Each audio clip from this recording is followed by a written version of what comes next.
مسلمان بھی نہیں تھا، غیر مسلم تھا. تو اس نے کہا یہ لوگ کس چیز کا چاند دیکھ رہے ہیں، کس مہینے کا چاند دیکھ رہے ہیں؟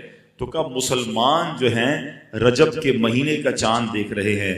اللہ اکبر. جب اس نے سنا کہ رجب آ گیا ہے وہ اس عورت سے دور ہو گیا، گناہ سے باز رہا. اللہ کریم نے حضرت عیسیٰ علیہ السلام پر وحی بھیجی کہ اے عیسیٰ اس شخص کے پاس جاؤ، اس سے ملاقات کرو.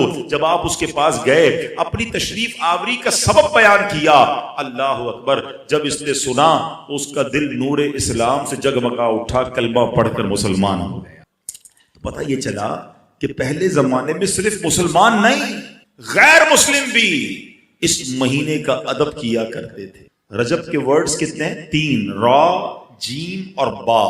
سبحان اللہ. علماء کہتے ہیں اس کی انٹرپریٹیشن بڑی خوبصورت علماء نے بیان کی. را سے مراد رحمت الہی، جیم سے مراد بندے کے جرم، با سے مراد بر یعنی بھلائی.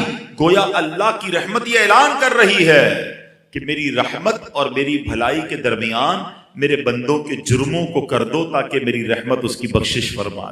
This is the time to repentance. رجب توبہ کا مہینہ. سبحان اللہ. رجب کے بارے میں آتا ہے کہ رجب اللہ کا مہینہ ہے، احادیث میں ملتا ہے رجب اللہ کا مہینہ ہے.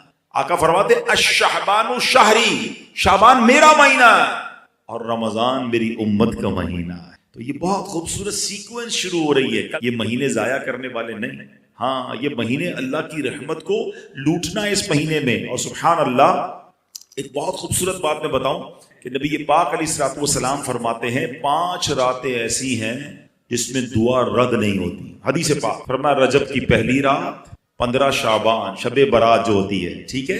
پھر فرمایا جمعرات اور جمعے کے درمیان کی رات، نمبر 4 عید الفطر کی چاند رات، نمبر 5 عید الاضحیٰ کی چاند رات. اور رجب کے روزوں کی تو کیا بات ہے. احادیث میں یہ فضیلت آتی ہے جو رجب میں پہلے دن کا روزہ رکھے، پہلے رجب کا 3 سال کے گناہوں کا کفارہ ہے. دوسرے دن کا روزہ رکھے 2 سال کے گناہوں کا کفارہ، اور تیسرے دن کا روزہ رکھے تو 1 سال کے گناہوں کا کفارہ.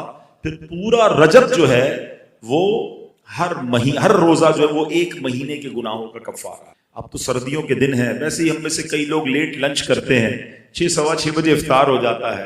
ہو سکے تو نفلی روزے رکھیں، یہ عبادت کا مہینہ ہے. علامہ صفوری رحمت اللہ تعالی علیہ فرماتے ہیں کہ رجب بیج بونے کا مہینہ ہے، شعبان پانی ڈالنے کا مہینہ ہے، اور رمضان فصل کاٹنے کا مہینہ ہے. اور بڑی خوبصورت اس کی تفصیل بیان فرماتے ہیں کہ جو بندہ رجب میں عبادت کا بیج نہیں بوتا، شعبان میں ان بیجوں پر اپنے آنسوؤں سے پانی نہیں ڈالتا، آبیاری نہیں کرتا، وہ رمضان میں رحمت کی فصل کیسے کاٹ سکے گا. تو this is the time to prepare yourself. یہ تو وقت آ گیا مسجد کی طرف آنے کا، تلاوت کرنے کا، روزے رکھنے کا.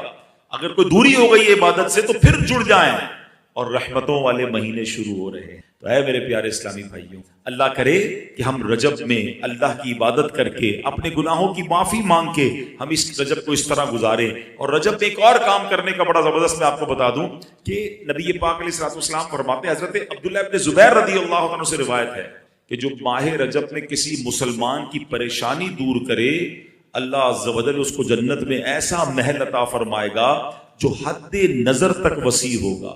تم رجب کا اکرام کرو، اللہ کریم 1000 کرامتوں کے ساتھ تمہارا اکرام فرمائے. اللہ کرے کہ ہماری کوئی نماز قضا نہ ہو، ہم اس میں نفلی روزے رکھیں، اس میں درود پاک کی کثرت کریں، استغفار کی کثرت کریں. اللہ کا مہینہ ہے، خوب اللہ کی طرف لو لگائیں کہ یا اللہ تیرا مہینہ آ گیا، بندہ بھی تو میں تیرا ہوں، میرے مولا تو میری مغفرت فرما دے. اللہ ہمیں اس مہینے کی برکت عطا فرمائے.